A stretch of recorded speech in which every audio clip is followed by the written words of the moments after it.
Good day, ladies and gentlemen. Welcome to another video na sasagot sa inyong mga Ginoon katanungan. Yay! You can reach me sa pamamagitan po ng WhatsApp. Mas maganda po kung sa WhatsApp po tayo mag-uusap dahil hindi naman to naka-block at hindi rin naman to suspended, no? Ang aking WhatsApp ay makikita nyo po sa description box sa baba. So ngayon, nagpapasalamat po ako sa lahat ng mga nagtitiwala sa atin, sa lahat ng mga nagpapakonvert ng kanilang mga TikTok Pay Later, ng kanilang mga G-Gives, ng kanilang Shopee Pay Later, Lazada Pay Later, Home Credit Kwarta. Na experience ko din, nag-convert din tayo ng Belize. Kaya naman maraming salamat sa inyo lahat mga kaibigan. Ito, nandito silang lahat on the side. Yan, yung mga nagpa-convert sa atin. Nagko-comment sila sa ating mga YouTube videos. Nagpapasalamat sila sa atin dahil tayo po ay legit, original, trustworthy, at fast transactions. With that, maraming salamat po sa inyong lahat. At kung gusto ninyo magpa-trade din, experience, ang mga na-experience din ng mga ito, all you have to do is to click the link found in the comment section sa baba. Ang dami ng trader online. Ang dami pong trader sa Facebook, pero ang hindi mo mahanap talaga kung saan ka at kanino ka pwedeng magtiwala.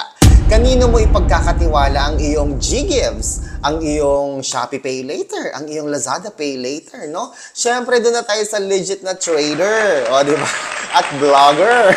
Meron tayong WhatsApp. Sabi ko nga, nandyan po. Click the link found in the comment section sa baba para sa ating mga WhatsApp. Dahil sa sobrang dami po na nagpapa-convert at nagtitiwala po sa atin, nagpapa-trade, medyo, syempre, first come, first serve. Kaya kung kayo po ay may balak na magpa-trade, mag-PM na po kayo dahil may pila po tayo. Ano po? May pila tayo ng mga ina-accommodate, no? At may pila din tayo sa pagpe-pay out, di ba? So, napakarami po niyan. Kaya kung ayaw nyo maubusan kayo ng fund, ipa-pay out nyo na po yan ngayon habang maaga pa, no? So again guys, pag Sunday, wala tayong conversion at saka trading. Kapag weekdays, meron tayo pero limited time. Ibig sabihin, during free time natin ng alas 8 ng umaga hanggang alas 12 ng tanghali.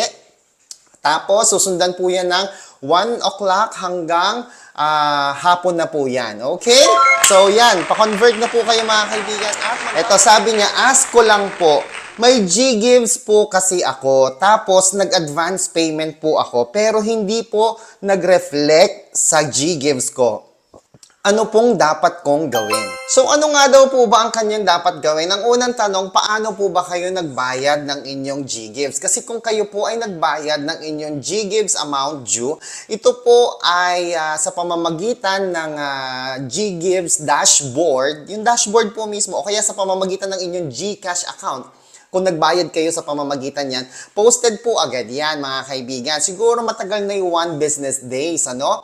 Pero kung kayo po ay nagbayad ng inyong G-Give sa pamamagitan po ng other payment channels like Fuse Lending, Bills Pay, at iba pa, maaari pong magkaroon ito ng 2 to 3 working days. Kung yung binayad po ba ninyo ay buo or eksakto. Kasi kung kulang po ang inyong binayad kahit sentimo lang yan, considered as hindi pa rin po tayo paid. So halimbawa, ang amount due mo ay 1,523.25.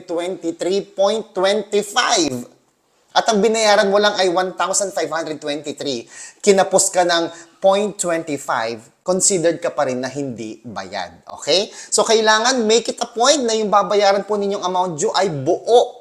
Ibig sabihin, walang kulang. Di bali ng sobra, wag lang kulang. Pangatlo, ang pwede mong gawin kung ikaw ay nagbayad, meron kang resibo ng pinagbayaran, mag-submit ka ng ticket case or mag-file ka ng ticket case sa pamamagitan ng help center, no? Si ChatGG. No? ChatGG. I-chat nyo po si Gigi. Nandyan po yan sa may GCash natin. Pindutin nyo po yung help. Nandyan si ChatGG. Pwede i-chat nyo po dyan. Submit ticket. Tapos pwede na po kayong mag-file ng ticket case sa pamamagitan po ni ChatGG. I-upload nyo po dyan yung inyong proof of payment sa G-Gives. Sabihin nyo dyan yung concern ninyo na payment not posted or G-Gives payment did not reflect, mga ganon. Pili po kayo, marami pong options dyan na pwedeng pagpilian. Tapos i-submit ticket case nyo po yan. May magre-reply po sa inyo sa pamamagitan ng email. No? Yung mga taga Gcash po mismo, taga Fuse Lending, magre-reply po sa inyo sa pamamagitan ng email para i-acknowledge ang inyong concern. Tapos pangalawa, maghihintay kayo ng 24 to 48 hours to verify your concern and at the same time kung paano po nila masasagot ang inyong katanungan. Ganun lang po yun. Huwag po kayong mag-alala. No? Kung pinapabayaran na sa inyo, huwag po muna kayong magbayad. No? Hintayin nyo po munang maklear ang inyong concern at clarification. Okay po ba yun? So, ganun lamang po ha. Muli mga kaibigan, kung meron kayong mga G-loan katanungan, G-games, o G-cash at kung ano pang katanungan yan, just comment down below at sasagutin po natin yan. Muli ako si Chico. Enjoy the rest of the day and God bless.